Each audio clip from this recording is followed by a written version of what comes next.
Good morning to all मित्रों। आज आप व्हीकल टेस्टिंग और होमोलोगेशन में चैप्टर नंबर 3 गैरेज प्रेक्टिस अंतर्गत जे ऑटोमोटिव सर्विस टूल की बात कर रहा था तेमां आपणे आज चर्चा करीशुं हाइड्रोलिक टूल्स विषे। अलग अलग प्रकारना हाइड्रोलिक टूल्स जे छे के जे आपणे ऑटोमोबाइल व्हीकलना सर्विसिंग माटे उपयोग करता होईए छीए, तो तेना माटे कया प्रकारना हाइड्रोलिक टूल्सनो उपयोग करीए छीए तो तेना विशेनी चर्चा आजना लेक्चरनी अंदर करीशुं।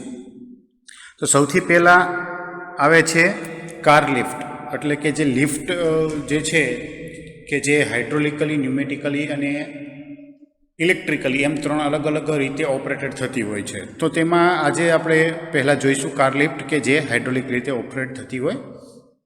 तो फिगरनी अंदर कई रीते लिफ्ट छे ते दर्शावेली छे अने ते 4 पोस्ट टाइप लिफ्ट छे।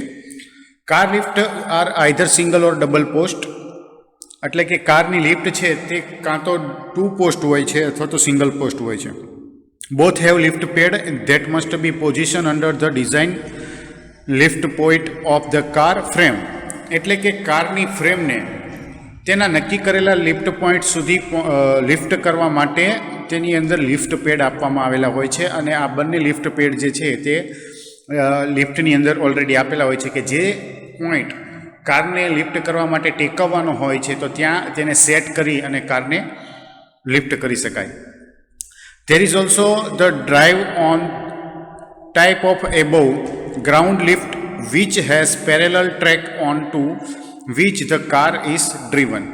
एटले के ग्राउंड लेवल पर तेना टाइप्सना आधारे ड्राइव जे छे ते मळती होय छे अने तेना माटे एक पेरेलल ट्रेक जे छे ते बनाववामां आव्यो होय छे के जेना उपर कारने राखवानी होय छे.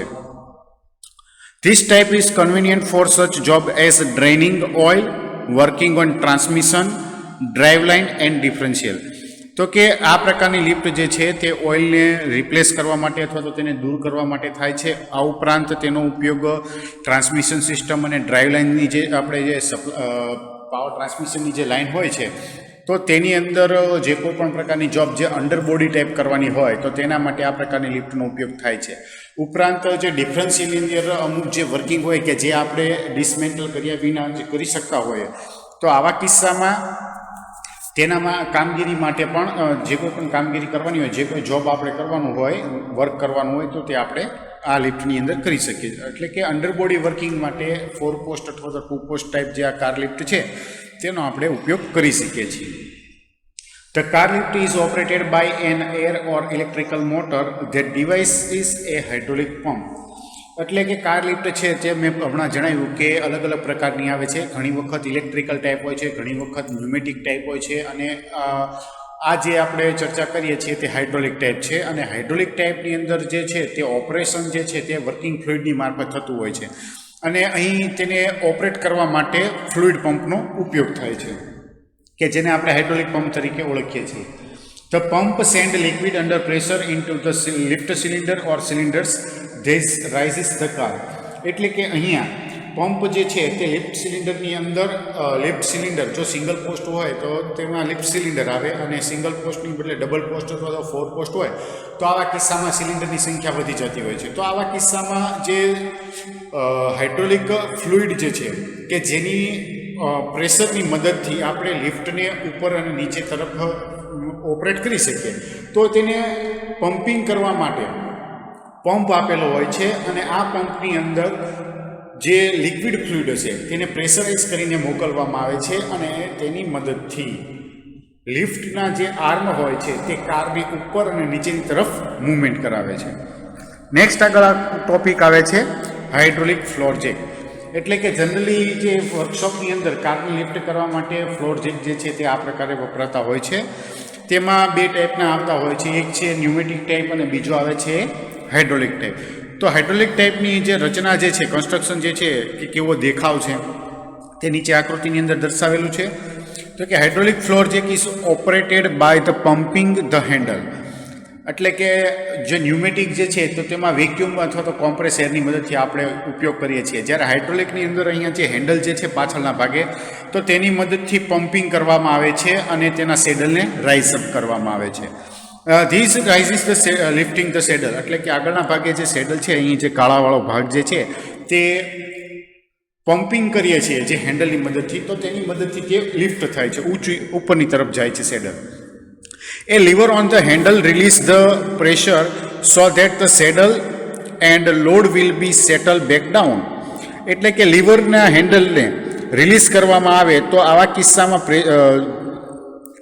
પ્રેશર જે છે તે દૂર થાય છે અને લિફ્ટ થયેલો લોડ જે છે તે પાછો પોતાની મૂળ પોઝિશનમાં આવી જાય છે અને સેડલ જે છે તે નીચેની તરફ આવી જતું હોય છે, સ્થિર થઈ જાય છે.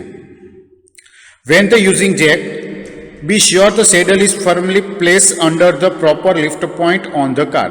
એટલે કે જ્યારે આ પ્રકારના જેકનો ઉપયોગ કરીએ છીએ તો આવા કિસ્સામાં જે જેકનો સેડલ જે છે તે લિફ્ટિંગ પોઈન્ટ ઉપર લગાડેલો છે કે નહીં તે ચેક કરી લેવું જોઈએ.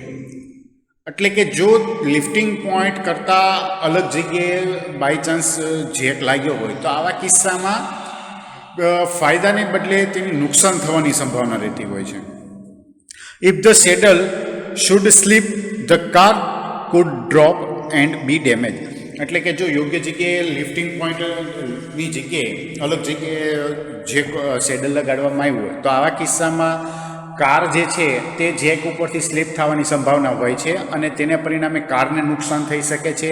બાય ચાન્સ કોઈ વર્કર અથવા તો મિકેનિક જે છે તે અંડરબોડી વર્ક કરતો હોય, કેમ કે નાનું હોય તો થોડું લિફ્ટિંગ કરાવીને કામ થઈ શકતું હોય, ઓછું કામ હોય તો આવા કિસ્સામાં તેને પણ ઇન્જરી થવાની સંભાવના રહેલી હોય છે. એટલે કે લિફ્ટિંગ પોઈન્ટ જે છે ત્યાં સેડલને યોગ્ય રીતે મૂકવામાં આવે છે અને ત્યારબાદ જ લિફ્ટ કારનું જે કોઈ પણ વર્ક હોય છે તો તે કરવાનું થતું હોય છે. નેક્સ્ટ આવે છે પોર્ટેબલ ક્રેન. તો કે પોર્ટેબલ ક્રેન જે છે તેનો ઉપયોગ આપણે ઓટોમોટિવ વ્હીકલની અંદર એન્જિનના લિફ્ટિંગ માટે અથવા તો હેવી મશીનરી જે છે તેને લિફ્ટ કરવા માટે થતા હોય છે. તેની અંદર આ લિફ્ટિંગ મિકેનિઝમ જે છે ક્રેન તે હાઇડ્રોલિકલી ઓપરેટેડ છે અને તેમાં કઈ રીતે એની રચના કરવામાં આવી છે તે અહીં આપણે ફિગરની અંદર જોઈ શકીએ છીએ. The portable crane is use such job as lifting the engine out of the car. એટલે કે પોર્ટેબલ ક્રેનનો ઉપયોગ જે છે તે કારમાંથી એન્જિનને દૂર કરવા માટે થતો હોય છે. It is use for other jobs where the heavy object must be lifted and transported. એટલે કે તેનો બીજો ઉપયોગ એવી જગ્યાએ થાય છે કે જ્યાં કોઈ પણ હેવી મશીન હોય અથવા તો હેવી કોઈ કમ્પોનન્ટ હોય તો તેને એક જગ્યાએથી બીજી જગ્યાએ પહોંચાડવા માટે પણ કરવા માટે થતો હોય છે. એટલે કે ટ્રાન્સપોર્ટેશન માટે થાય છે. અમુક મશીન ઇક્વિપમેન્ટ એવા હોય છે કે જે મેન્યુઅલી આપણે લિફ્ટિંગ કરી શકતા હોતા નથી અને ઇઝીલી ટ્રાન્સપોર્ટ કરી શકતા નથી. તો આવા કિસ્સામાં ક્રેનની મદદથી, પોર્ટેબલ ક્રેનની મદદથી ઓછી જગ્યામાં સરળતાથી હેવી વ્હીકલ અથવા તો હેવી ઓબ્જેક્ટનું ટ્રાન્સપોર્ટેશન કરવા માટે આ પ્રકારની પોર્ટેબલ ટ્રેન જે છે તેમાં ઉપયોગ થતો હોય છે. નેક્સ્ટ આવે છે હાઇડ્રોલિક પ્રેસ. તો કે hydraulic press apply force on the bent part to straighten them. એટલે કે હાઇડ્રોલિક પ્રેસનો ઉપયોગ જે છે તે બેન્ડ થયેલા પાર્ટને સીધા કરવા માટે થાય છે. It can also do such job as press pushing in or out the press out rivet. એટલે કે આ પ્રકારના પ્રેસનો ઉપયોગ જે છે તે બુશિંગને પ્રેસ કરી અને કોઈ પણ એસેમ્બલી અંદર તેને ફિક્સ કરવા માટે પણ થાય છે, અથવા તો જો બુશિંગ અથવા તો બેરિંગને રિમૂવ કરવાનું હોય તો એવા કિસ્સામાં પ્રેસની મદદથી તેને રિમૂવ પણ કરી શકાય છે. બીજી રીતે જોઈએ તો જે રિવેટિંગ કામ થતું હોય છે તો રિવેટિંગ કામ માટે રિવેટને આપણે જે પ્રેશરાઇઝ કરીએ છીએ, દબાવીએ છીએ બીજો છેડો, એક છેડે આપણે હેડ આપેલો હોય છે અને બીજે છેડે જે છે એ ટેલના ભાગે આપણે રિવેટિંગ માટે હેમરિંગ કરતા હોઈએ છીએ. તો જે હેમરિંગનું કામ છે તે ઘણી વખત આપણે પ્રેસની મદદથી પણ કરી શકીએ છીએ. A manual press operated by hand is the arbor press. એટલે કે પ્રેસ જે છે તે બે અલગ અલગ રીતના આવે છે.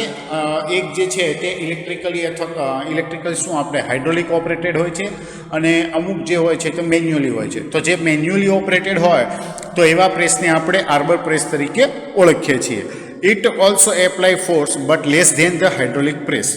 એટલે આર્બર પ્રેસ જે મેન્યુઅલી પ્રેસ છે તેની મદદથી આપણે પ્રેશર લગાડી અને કામ કરી શકીએ છીએ, પરંતુ અહીં જે કોઈ પણ પ્રેશર લાગે છે તે પ્રેશર હાઇડ્રોલિક પ્રેસ કરતાં પ્રમાણમાં ઓછું હોય છે.